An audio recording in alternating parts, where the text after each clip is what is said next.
Hello students, welcome to my another video, and in today's video I shall discuss one poem, and the name of the poem is Village Song, composed by Sarojini Naidu. So in this video I will try my level best to make you understand this poem through my explanation, and I hope you people accept my explanation and you do understand whatever I taught in my previous videos. Sarojini Naidu is known as the Nightingale of India. She born in the year of 1879 and she died in the year of 1950. She was a patriot and took active part in the national movement. Her poems actually describe the Indian scenes beautifully, and this poem, Village Song, has an Indian rural setting. So background of the poem is, the poem Village Song deals with the traditional Indian village living style and the attachment of a young girl to her family. Sarojini Naidu beautifully illustrated the story of a village girl who has gone to fetch water far away from her home, and the fear created in her mind when it's dark mixed with the cries of owl and white birds. So a girl goes to the bank of the Jamuna to fill a pitcher of water. There she hears a boatman singing a melodious song. She was so fascinated by the song that she did not notice that the sun had already set and it was getting dark. She was scared as she went homeward on a lonely path. The poem depicts the atmosphere of the place and her feelings. The speaker is a young girl. She came to the bank of the Jamuna to fill pitchers with water. As she is about to go home, she hears the song of a boatman. The song is sweet and touching. She is fascinated by the song and she was getting late to go for her homeward. So now let's give a quick glance of the summary of this poem, the Village Song. After that we shall discuss line by line or stanza by stanza of this poem. The summary of the poem is, the speaker is a young girl. She came to the bank of the Jamuna to fill pitchers with water. As she is about to go home, she hears the song of a boatman. The song is sweet and touching. She is fascinated by the song. She stops and listens to it till night falls. Then she feels regret at having stopped to listen to the song.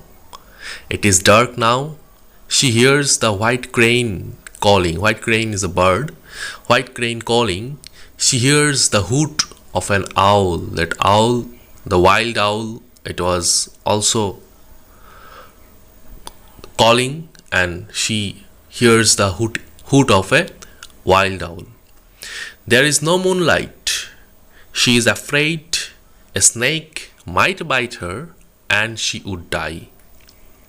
She thinks that her mother and her brother are waiting for her at home. Her brother would be complaining why she has taken so long coming back home. Her mother must be worried about her safety. Once again, the fear returns to the girl's mind. She is afraid a storm might come. There is no place for her to protect herself from the rain and lightning. She is afraid she would die. So this was the short summary of the poem. So now we shall go for the line by line or stanza by stanza explanations of this poem. The first stanza, Full are my pitchers and far to carry. Lone is the way and long. Why, oh why was I tempted to stray, lured by the boatman's song? So in the first stanza, the speaker is, who is the speaker? The speaker is a girl. The speaker is carrying a pitcher full of water. She is a girl. She is carrying the pitcher from a long distance. The way through which she is carrying it is a deserted. Deserted means lonely. In the way some boatmen were singing, the girl, that means that speaker, was charmed with the sweet song of the boatman. Lured, the word meaning is lured is means charmed, to get attracted. So she was tempted to make delay. Stray means to stay or to delay. So after hearing that boatman song, she was tempted to make delay. The girl asks from herself why she is charmed with the song of the boatman and why she is making delay. It means that the girl had very much passion for the boatman's song. So in the first stanza, it means that the girl, the speaker, she went to the bank of the Jamuna. And why she went to the bank of the Jamuna? Just to fetch waters, as she was carrying pitchers. But as she reached there, she heard few boatmen were singing songs, and the girl, the speaker, was charmed with the sweet song of that boatman, and she was tempted to make delay after hearing that song. But after that, the girl was questioning herself that why she was charmed and why she was making delay, because she is getting late for returning her homeward. So that's why she questioning herself that why she is making delay or why she is stray there. Second stanza, swiftly the shadow of night are falling. Here, oh here, is the white crane calling. Is it the wild owl's cry? So in the second stanza, so we can see that swiftly the shadow of night are falling. That means the night, the darkness is approaching slowly. In the other words, the fall of night is followed by dark shadow. The night is swiftly and smoothly passing through. A white crane is crying out there in the darkness. So crane is a bird. So that girl could hear the sound of a white crane, and the cry of a wild owl is being heard, which is not pleasing to the ears. So when the girl got delayed to return her home, so she was facing this kind of situation. This was the circumstances at the bank of the Jamuna when she was lured by the boatman's song and she got delayed for returning her home. The third stanza, there are no tender moonbeams to light me.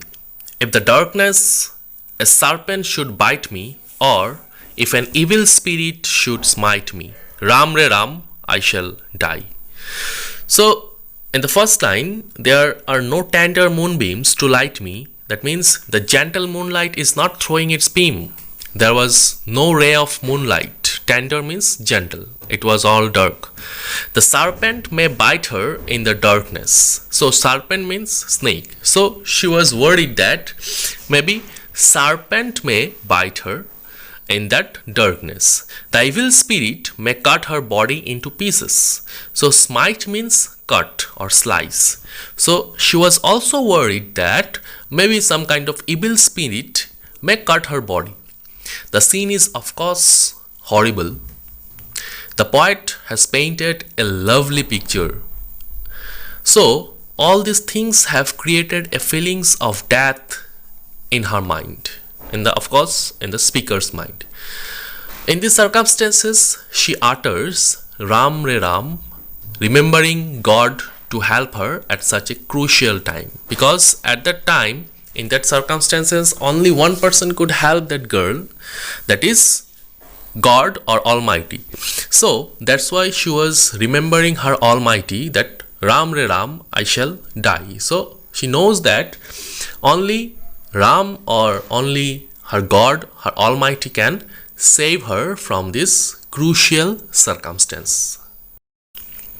So in the fourth stanza, my brother will murmur, why doth she linger? My mother will wait and weep, saying, O safe may the great gods bring her. The Jamuna's water are deep. So the girl, the speaker, again thinks that her brother would be mentally upset and worried for her. So in the first lines, it is said that my brother will murmur. Murmur means to speak softly. Why doth she linger? Doth means why does. So doth, it is old English. So in this line it is used as doth.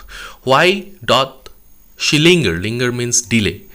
My mother will wait and weep. So again she is saying her mother would be waiting and weeping and praying to God her safe return. That O safe may the great gods bring her. The Jamuna's water are deep. Jamuna's water is very deep. So it will take away her daughter. That's why her mother would be waiting and weeping and praying to God her safe return. So the girl was thinking all these things at that moment. Fifth stanza. The Jamuna's waters rushed by so quickly, the shadows of evening gather so thickly, like blackbirds in the sky.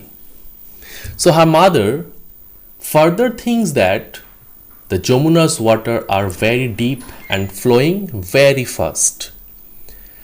How can she cross the river? So her mother would think that how that girl crossed the river, like the blackbirds in the sky, the darkness in the evening increasing very fast. So the girl again was worried that maybe at her home her mother would be worried and she would be thinking all these things, that how she could cross the river, because as time is passing the darkness is also increasing like the blackbirds in the sky. So the sixth stanza and the last stanza of this poem. Oh, if the storm breaks, what will betide me? Safe from the lightning, where shall I hide me? Unless thou succor my footsteps and guide me, Ram Re Ram, I shall die. So in this stanza, the speaker, the girl, is horrified. The girl had two apprehensions on her way back. The first was that the storm might break any time. So betide means to come to misfortune, and the succor means to help.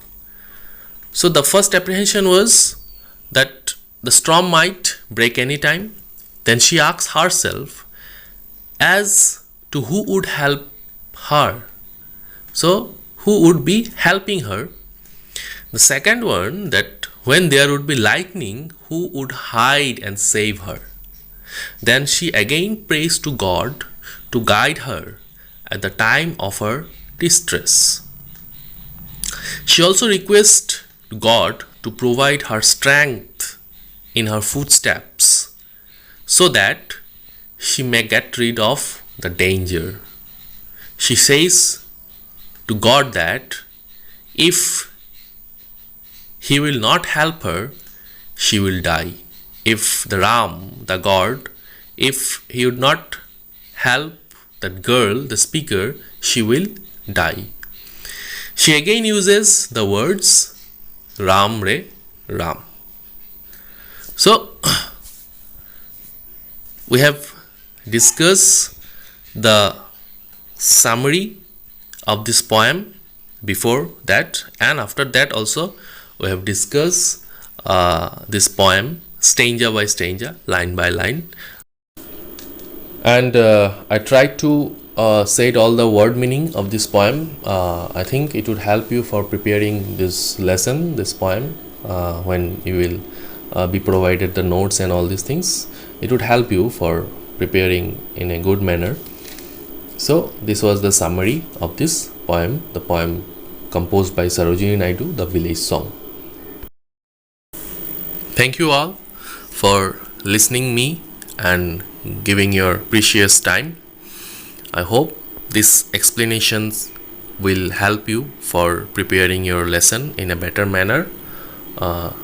Again, we will meet in our next video. Till then, stay at home and stay safe. If you like my videos, so please do not forget to subscribe my channel and like and share and comment. Thank you all. Again, we will meet in our another lesson. Till then, stay safe and stay at home.